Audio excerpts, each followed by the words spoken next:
News 18 ಕನ್ನಡದ digital ಕಂಟೆಂಟ್ಗೆ ಸ್ವಾಗತ. ನಾನು ಮಾದೇಶ್. ಹಳೆಯ ಪೊಲೀಸ್ ಠಾಣೆ ಜೊತೆಗೆ ಪೊಲೀಸ್ ಅಧಿಕಾರಿಗಳೇ ವಾಸ ಇರುವಂತಹ ಒಂದು ಕ್ವಾರ್ಟರ್ಸ್ ಅನ್ನ ಸುಮಾರು 80 ಕೋಟಿ ಮೌಲ್ಯದ ಜಾಗವನ್ನ, ಸರ್ಕಾರಿ ಜಾಗವನ್ನ ವ್ಯಕ್ತಿಯೊಬ್ಬರು, ಖಾಸಗಿ ವ್ಯಕ್ತಿಗಳು ಅದನ್ನ 80 ಕೋಟಿ ಮೌಲ್ಯದ ಜಾಗವನ್ನ ಕಬಳಿಕೆಗೆ ಯತ್ನ ಮಾಡಿರುವಂತಹ ವಿಚಾರ ಈಗ ಗೊತ್ತಾಗಿದೆ. ಇದ್ರ ಬಗ್ಗೆ ನಾನು ಎಕ್ಸ್ಪ್ಲೇನ್ ಮಾಡ್ತಾ ಹೋಗ್ತೀನಿ. ಅದಕ್ಕೂ ಮುನ್ನ ನಮ್ಮ ನ್ಯೂಸ್ 18 ಕನ್ನಡದ ಯೂಟ್ಯೂಬ್ ಚಾನಲನ್ನು ನೀವು ಸಬ್ಸ್ಕ್ರೈಬ್ ಮಾಡಿಲ್ಲ ಅಂದರೆ ಸಬ್ಸ್ಕ್ರೈಬ್ ಮಾಡಿ, ಲೈಕ್ ಮಾಡಿ ಮತ್ತು ಶೇರ್ ಮಾಡಿ. ಇದರ ಜೊತೆಗೆ ಸೋಷಿಯಲ್ ಮೀಡಿಯಾದ ಪ್ಲಾಟ್ಫಾರ್ಮ್ಗಳನ್ನು ಕೂಡ ನೀವು ಫಾಲೋ ಮಾಡ್ಬೋದು. ಅಂದರೆ ಇನ್ಸ್ಟಾಗ್ರಾಮ್, ಎಕ್ಸ್ ಮತ್ತು FB ಖಾತೆಗಳನ್ನು ಕೂಡ ನೀವು ಫಾಲೋ ಮಾಡಿ ಎಕ್ಸ್ಕ್ಲೂಸಿವ್ ಮತ್ತು ಇಂಟ್ರೆಸ್ಟಿಂಗ್ ಕಂಟೆಂಟ್ಗಳನ್ನು ನೋಡ್ಬೋದು. ಸದ್ಯಕ್ಕೆ ನಾನು ಮಲ್ಲೇಶ್ವರಂ ಪೊಲೀಸ್ ಠಾಣಾ ವ್ಯಾಪ್ತಿಯಲ್ಲಿ ಬರುವಂತಹ ಮಲ್ಲೇಶ್ವರಂ ಹಳೇ ಪೊಲೀಸ್ ಠಾಣೆ ಮತ್ತು ಅಲ್ಲಿ ವಾಸ ಇರುವಂತಹ ಒಂದಷ್ಟು ಜನ ಅಂದರೆ ಕ್ವಾರ್ಟರ್ಸ್, ಈ ಎಲ್ಲ ಜಾಗ ಸುಮಾರು 80 ಕೋಟಿ ಮೌಲ್ಯದ ಜಾಗವನ್ನು ಖಾಸಗಿ ವ್ಯಕ್ತಿಗಳು ತಮ್ಮ ಹೆಸರಿಗೆ ದಾಖಲೆಯನ್ನು ವರ್ಗಾವಣೆ ಮಾಡಿಕೊಂಡಿರುವಂಥ ಆರೋಪ ಕೇಳಿಬಂದಿದೆ. ಇದಕ್ಕೆ ಸಂಬಂಧಪಟ್ಟಂತೆ ಈಗಾಗಲೇ ಮಲ್ಲೇಶ್ವರಂ ಪೊಲೀಸ್ ಠಾಣೆಯಲ್ಲಿ ಪ್ರಕರಣ ದಾಖಲಾಗಿದೆ. ಒಂದೇ ಒಂದು ವಿದ್ಯುತ್ ಬಿಲ್ನಿಂದ ಈ ಒಂದು ದೊಡ್ಡ ಹಗರಣ ಈಗ ಬೆಳಕಿಗೆ ಬಂದಿದೆ. ಇದ್ರ ಬಗ್ಗೆ ನಿಮಗೆ ಎಕ್ಸ್ಪ್ಲೇನ್ ಮಾಡ್ತಾ ಹೋಗ್ತೀನಿ, ಪೂರ್ತಿ ವಿಡಿಯೋ ನೋಡಿ. ಅಂದರೆ ಮಲ್ಲೇಶ್ವರಂ ಪೊಲೀಸ್ ಠಾಣಾ ವ್ಯಾಪ್ತಿಯಲ್ಲಿರುವಂಥ ಹಳೆ ಮಲ್ಲೇಶ್ವರಂ ಪೊಲೀಸ್ ಠಾಣೆ ಜೊತೆಗೆ ಅಲ್ಲಿ ಪೊಲೀಸ್ ಅಧಿಕಾರಿಗಳಿಗೆ ಕೊಡುವಂಥ ಒಂದು ಪೊಲೀಸ್ ಕ್ವಾರ್ಟರ್ಸ್ ಏನಿದೆ, ಹಳೆಯ ಕ್ವಾರ್ಟರ್ಸ್ ಏನಿದೆ, ಇದೆಲ್ಲವೂ ಕೂಡ ಮೈಸೂರು ಸಂಸ್ಥಾನದ ಒಂದು ಜಾಗದಲ್ಲಿ, ಆ ಒಂದು ಅವಧಿಯಲ್ಲಿ ಸರ್ಕಾರದ ಜಾಗ ಆಗಿರುತ್ತೆ. ಆಗಿನಿಂದಲೂ ಕೂಡ ಅದಕ್ಕೆ ಇತಿಹಾಸ ಇದೆ. ಇವತ್ತಿಗೂ ಕೂಡ ಹಳೆ ನಕ್ಷೆಯನ್ನು ತೆಗೆದು ನೋಡಿದ್ರೆ ಆ ಎಲ್ಲ ಜಾಗವೂ ಕೂಡ ಹಳೆ ಪೊಲೀಸ್ ಠಾಣೆ ಜೊತೆಗೆ ಕ್ವಾರ್ಟರ್ಸ್ ಏನಿದೆ ಇದೆಲ್ಲವೂ ಕೂಡ ಸರ್ಕಾರದ ಒಂದು ನಕ್ಷೆಯಲ್ಲಿ ಕಂಡು ಬರುತ್ತೆ. ಆದರೆ ವಿದ್ಯುತ್ ಬಿಲ್ ಆಗಿರ್ಬೋದು ಮತ್ತು ಇತ್ತೀಚೆಗೆ ರೀಸೆಂಟ್ ಆಗಿ ಬರುವಂತಹ ಸರ್ಕಾರದ ಕಡೆಯಿಂದ ಬರುವಂಥ ಎಲ್ಲ ಬಿಲ್ಗಳು ಕೂಡ ಖಾಸಗಿ ವ್ಯಕ್ತಿಯವರ ಹೆಸರಲ್ಲಿ ಬರ್ತಿದೆ ಅನ್ನುವಂಥ ವಿಚಾರ ಗೊತ್ತಾಗಿದೆ. ಈಗಲೂ ಕೂಡ ಆ ಒಂದು ಕ್ವಾರ್ಟರ್ಸ್ನಲ್ಲಿ ಪೊಲೀಸ್ ಇನ್ಸ್ಪೆಕ್ಟರ್ಗಳು ವಾಸವಿದ್ದಾರೆ. 5-6 ಜನ ಅಧಿಕಾರಿಗಳು ಆ ಒಂದು ಕ್ವಾರ್ಟರ್ಸ್ನಲ್ಲಿ ವಾಸ ಇದ್ದಾರೆ. ಪ್ರತಿ ತಿಂಗಳಂತೆ ನಾರ್ಮಲ್ ಆಗಿ ಬಿಲ್ ಕಟ್ಟುವಂಥ ಕೆಲಸ ಆಗ್ತಿತ್ತು. ಆದರೆ ಈ ಬಾರಿ ಲೋಕಾಯುಕ್ತ ಪೊಲೀಸ್ ಇನ್ಸ್ಪೆಕ್ಟರ್ ಒಬ್ಬರು ಆ ಒಂದು ಕ್ವಾರ್ಟರ್ಸ್ನಲ್ಲಿದ್ದರು. ಬಂದಿದ್ದಂಥ ಒಂದು ವಿದ್ಯುತ್ ಬಿಲ್ಲನ್ನು ಚೆಕ್ ಮಾಡಿದಂಥ ಸಂದರ್ಭದಲ್ಲಿ ಖಾಸಗಿ ವ್ಯಕ್ತಿಯ ಹೆಸರಲ್ಲಿ, ಮಹಾಲಕ್ಷ್ಮಿ ಎಂಬುವರ ಹೆಸರಲ್ಲಿ ಆ ಒಂದು ವಿದ್ಯುತ್ ಬಿಲ್ ಬಂದಿರುತ್ತೆ. ಅದನ್ನು ಚೆಕ್ ಮಾಡ್ತಾರೆ. ಅರೆ ಏನಿದು, ಇದು ಸರ್ಕಾರಿ ಗೌರ್ನಮೆಂಟ್ ಜಾಗ, ಹಳೆ ಪೊಲೀಸ್ ಠಾಣೆ ಇರುವಂಥ ಜಾಗ, ಕ್ವಾರ್ಟರ್ಸ್ ಇದು ಗೌರ್ನಮೆಂಟ್ ಜಾಗ, ಆದರೆ ಬಿಲ್ ಮಾತ್ರ ಯಾವುದೋ ಬೇರೆ ಮಹಿಳೆಯ ಹೆಸರಿಗೆ ಬಂದಿದೆಯಲ್ಲ ಅಂತೇಳಿ ಸಂಬಂಧಪಟ್ಟಂಥ ಇಲಾಖೆಗೆ ಸಂಪರ್ಕ ಮಾಡಿ ಅದನ್ನು ಲೋಕಾಯುಕ್ತ ಇನ್ಸ್ಪೆಕ್ಟರ್ ಒಬ್ಬರು ಚೆಕ್ ಮಾಡಿದಂಥ ಸಂದರ್ಭದಲ್ಲಿ ಅದೆಲ್ಲವೂ ಕೂಡ ಬೇರೆ ಒಂದು ಹಗರಣ ಮಾಡಲಾಗಿದೆ.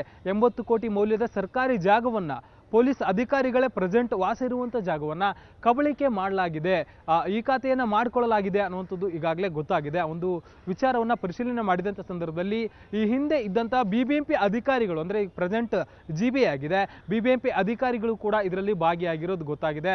ಒಂದಷ್ಟು ಸರ್ಕಾರಿ ಅಧಿಕಾರಿಗಳು ಇದರಲ್ಲಿ ಭಾಗಿಯಾಗಿರೋದು ಗೊತ್ತಾಗಿದೆ. ಸದ್ಯಕ್ಕೆ ಈ ಒಂದು ವಿಚಾರದ ಬಗ್ಗೆ ಮಲ್ಲೇಶ್ವರಂ ಪೊಲೀಸ್ ಠಾಣೆಗೆ ಲೋಕಾಯುಕ್ತ ಇನ್ಸ್ಪೆಕ್ಟರ್ ದೂರು ನೀಡಿದ್ದಾರೆ. ಈ ಒಂದು ಪ್ರಕರಣ ಬೆಳಕಿಗೆ ಬಂದಾಗಲೂ ಕೂಡ ಸಂಬಂಧಪಟ್ಟಂಥವ್ರನ್ನ ಕಾಂಟ್ಯಾಕ್ಟ್ ಮಾಡಿ ಕೇಳಿದಾಗ, ಅಂದರೆ ಆ ಒಂದು ಜಾಗದ ಹೋಲ್ಡರ್ ಅಂತೇಳಿ ಈಗ ಯಾರು ಕರೆಸ್ಕೊಳ್ತಿದ್ದಾರೆ ಅವರನ್ನ ಸಂಪರ್ಕ ಮಾಡಿದಂಥ ಸಂದರ್ಭದಲ್ಲೂ ಕೂಡ ಒಂದಷ್ಟು ಜನ ಖಾಸಗಿ ವ್ಯಕ್ತಿಗಳು ಬಂದು ಅಧಿಕಾರಿಗಳಿಗೆ, ಪೊಲೀಸ್ ಅಧಿಕಾರಿಗಳಿಗೇನೆ ಒಂದು ಬೆದರಿಕೆ ಹಾಕುವಂಥ ಕೆಲಸ ಕೂಡ ಆಗಿದೆ ಅಂತೇಳಿ ಗೊತ್ತಾಗಿದೆ.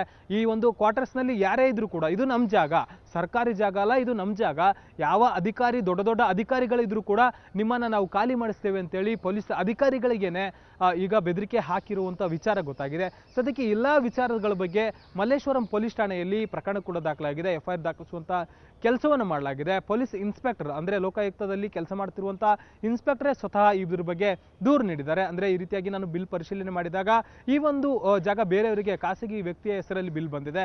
ಇದು ನೋಡಿದರೆ ಮೈಸೂರು ಸಂಸ್ಥಾನದಿಂದಲೂ ಕೂಡ ಸುಮಾರು ಸಾಕಷ್ಟು ವರ್ಷಗಳಿಂದಲೂ ಕೂಡ ಸರ್ಕಾರಕ್ಕೆ ಸೇರಿದ ಜಾಗ. ಈ ಒಂದು ಜಾಗವನ್ನು ನಕಲಿ ದಾಖಲೆ ಸೃಷ್ಟಿ ಮಾಡಿ ಖಾಸಗಿ ವ್ಯಕ್ತಿಗಳ ಹೆಸರಿಗೆ ಮಾಡಿಕೊಳ್ಳಲಾಗಿದೆ ಅಂತೇಳಿ ಗೊತ್ತಾಗಿದೆ. ಹೀಗಾಗಿ ಸಂಬಂಧಪಟ್ಟವರ ವಿರುದ್ಧ ಕ್ರಮ ಕೈಗೊಳ್ಳಬೇಕು. ಇದ್ರ ಜೊತೆಗೆ ಅವ್ರು ಬಂದು ನಮಗೆ ಬೆದರಿಕೆಯನ್ನು ಕೂಡ ಹಾಕಿದ್ದಾರೆ ಅಂತೇಳಿ ಲೋಕಾಯುಕ್ತ ಇನ್ಸ್ಪೆಕ್ಟರ್ ಒಬ್ಬರು ಮಲ್ಲೇಶ್ವರಂ ಪೊಲೀಸ್ ಠಾಣೆಗೆ ದೂರು ನೀಡಿದ್ದಾರೆ. ಇದರ ಜೊತೆಗೆ ಮತ್ತೊಂದು ವಿಚಾರ ಕೂಡ ಗೊತ್ತಾಗಿದೆ. ಆ ಒಂದು ಜಾಗ ಖಾಸಗಿ ವ್ಯಕ್ತಿಗಳ, ಅಂದರೆ ಮಹಾಲಕ್ಷ್ಮಿ ಅನ್ನೋರ ಹೆಸರಿಗೆ ಇರೋದಲ್ಲದೆ ಮತ್ತೆ ಬೇರೊಬ್ಬರ ವ್ಯಕ್ತಿಗೂ ಕೂಡ ಅದು ಮಾರಾಟ ಮಾಡೋದಕ್ಕೆ ಸೇಲ್ ಡೀಡ್ ಕೂಡ ರೆಡಿ ಆಗಿದೆ ಅನ್ನುವಂಥ ವಿಚಾರ ಕೂಡ ಗೊತ್ತಾಗಿದೆ. ಸದ್ಯಕ್ಕೆ ಮಲ್ಲೇಶ್ವರಂ ಪೊಲೀಸರು ಈ ಒಂದು ಘಟನೆಗೆ ಸಂಬಂಧಪಟ್ಟಂತೆ, ಅಂದರೆ ಈ ಒಂದು ಹಗರಣಕ್ಕೆ ಸಂಬಂಧಪಟ್ಟಂತೆ ಪ್ರಕರಣವನ್ನು ದಾಖಲಿಸಿಕೊಂಡಿದ್ದಾರೆ. ಎಲ್ಲ ಡಾಕ್ಯುಮೆಂಟ್ಗಳನ್ನು ವೆರಿಫೈ ಮಾಡುವಂಥ ಕೆಲಸವನ್ನು ಮಾಡ್ತಿದ್ದಾರೆ. ಈ ಮುಂಚೆ ಅದನ್ನು ಈ ಖಾತೆ ಮಾಡಿಸ್ಕೊಟ್ಟವ್ರು ಯಾರು, ಖಾತೆ ಮಾಡಿಸ್ಕೊಟ್ಟವ್ರು ಯಾರು ಅನ್ನುವಂಥ ಅಧಿಕಾರಿಗಳಿಗೂ ಕೂಡ ನೋಟಿಸ್ ಕೊಡೋದಕ್ಕೆ ಮುಂದಾಗಿದ್ದಾರೆ. ಜೊತೆಗೆ ಬೇರೆ ಬೇರೆ ಖಾಸಗಿ ವ್ಯಕ್ತಿಗಳನ್ನು ಕೂಡ ವಿಚಾರಣೆ ಮಾಡೋದಕ್ಕೂ ಕೂಡ ಮುಂದಾಗಿದ್ದಾರೆ. ಇಲ್ಲಿ ಸರ್ಕಾರಿ ಜಾಗ ಮತ್ತು ಅಲ್ಲಿರುವಂತಹ ಅದೊಂದು ಹಳೆಯ ಪೊಲೀಸ್ ಠಾಣೆ, ಇದರ ಜೊತೆಗೆ ಅಲ್ಲಿ ಸರ್ಕಾರಿ ಅಧಿಕಾರಿಗಳು, ಅದರಲ್ಲೂ ಕೂಡ ಪೊಲೀಸ್ ಅಧಿಕಾರಿಗಳು ಇರುವಂಥ ಜಾಗವೇ ಈ ರೀತಿಯಾಗಿ ಅಕ್ರಮವಾಗಿ ಸೇಲ್ ಆಗಿದೆ, ಅಕ್ರಮವಾಗಿ ಹಗರಣ ಇಲ್ಲಿ ನಡೆದಿದೆ. ಅಂದರೆ ಬೇರೆ ಬೇರೆ ಜಾಗಗಳಿಗೆ ಎಂತಹ ಗ್ಯಾರಂಟಿ ಇದೆ ಬೆಂಗಳೂರಿನಲ್ಲಿ ಅನ್ನೋಂಥದ್ದು ನಿಜಕ್ಕೂ ಕೂಡ ದೊಡ್ಡ ಪ್ರಶ್ನೆಯಾಗಿ ಉಳಿದಿದೆ. ಇದಕ್ಕೆ ಸಂಬಂಧಪಟ್ಟಂಥ ಅಧಿಕಾರಿಗಳು ಇಂತಹ ಒಂದು ಪ್ರಕರಣಗಳ ಬಗ್ಗೆ ಗಮನವಹಿಸಬೇಕಾಗಿದೆ. ಮುಖ್ಯವಾಗಿ ಈ ಒಂದು ರಿಜಿಸ್ಟ್ರೇಷನ್ ಆಫೀಸ್ಗಳಲ್ಲಿ ಇರುವಂತಹ ಅಧಿಕಾರಿಗಳು ಪ್ರಮುಖವಾಗಿ ಇಂತಹ ವಿಚಾರಗಳಲ್ಲಾದರೂ ಸತ್ಯಾಸತ್ಯತೆಯನ್ನು ಗಮನಿಸುವಂಥ ಕೆಲಸವನ್ನು ಮಾಡಬೇಕಾಗುತ್ತೆ. ಯಾಕಂದರೆ ಪೊಲೀಸ್ ಅಧಿಕಾರಿಗಳೇ ಇರುವಂಥ ಜಾಗಗಳು ಈ ರೀತಿಯಾಗಿ ಅಕ್ರಮವಾಗಿ ಸೇಲ್ ಆಗುತ್ತೆ, ಮತ್ತು ಅಧಿಕಾರಿಗಳಿಗೇ ಬೆದರಿಕೆ ಹಾಕುವಂತಹ ಮಟ್ಟಕ್ಕೆ ಒಂದಷ್ಟು ಜನ ಬೆಳೆದಿದ್ದಾರೆ. ಅಂದರೆ ಅಂಥವರನ್ನು ಮಟ್ಟ ಹಾಕುವಂಥ ಕೆಲಸವನ್ನು ಪೊಲೀಸರು ಮಾಡಬೇಕಾಗಿದೆ. ಸದ್ಯಕ್ಕೆ ಮಲ್ಲೇಶ್ವರಂ ಪೊಲೀಸ್ ಠಾಣೆಯಲ್ಲಿ ಒಂದು ಪ್ರಕರಣ ದಾಖಲಾಗಿದೆ. ಪ್ರಕರಣಕ್ಕೆ ಸಂಬಂಧಪಟ್ಟಂತೆ ತನಿಖೆ ನಡೆಸುವಂಥ ಕೆಲಸವನ್ನು ಮಾಡಲಾಗ್ತಿದೆ. ಕ್ಯಾಮ್ರಾ ಪರ್ಸನ್ ನೂರ್ ಅಹಮದ್ ಜೊತೆ ಮಾದೇಶ್, ನ್ಯೂಸ್ 18 ಕನ್ನಡ, ಬೆಂಗಳೂರು. ನಿರ್ಭೀತ, ನಿಷ್ಪಕ್ಷಪಾತ, ವಿಶ್ವಾಸಾರ್ಹ ಸುದ್ದಿಗಳಿಗೆ ಮತ್ತೊಂದು ಹೆಸರಾಗಿರುವಂತ ನ್ಯೂಸ್ 18 ಕನ್ನಡ ಈಗ ಆಪ್ನಲ್ಲೂ ಲಭ್ಯವಿದೆ. ದಯವಿಟ್ಟು ಇಲ್ಲಿರುವ QR ಕೋಡ್ ಅನ್ನ ಸ್ಕ್ಯಾನ್ ಮಾಡಿಕೊಂಡು ಆಪ್ ಅನ್ನ ಡೌನ್ಲೋಡ್ ಮಾಡೋದಕ್ಕೆ ಮರಿಬೇಡಿ. ನಿಮ್ಮ ಬೆಂಬಲ ಹೀಗೆ ಸದಾ ನಮ್ಮೊಂದಿಗಿರಲಿ. ಧನ್ಯವಾದ.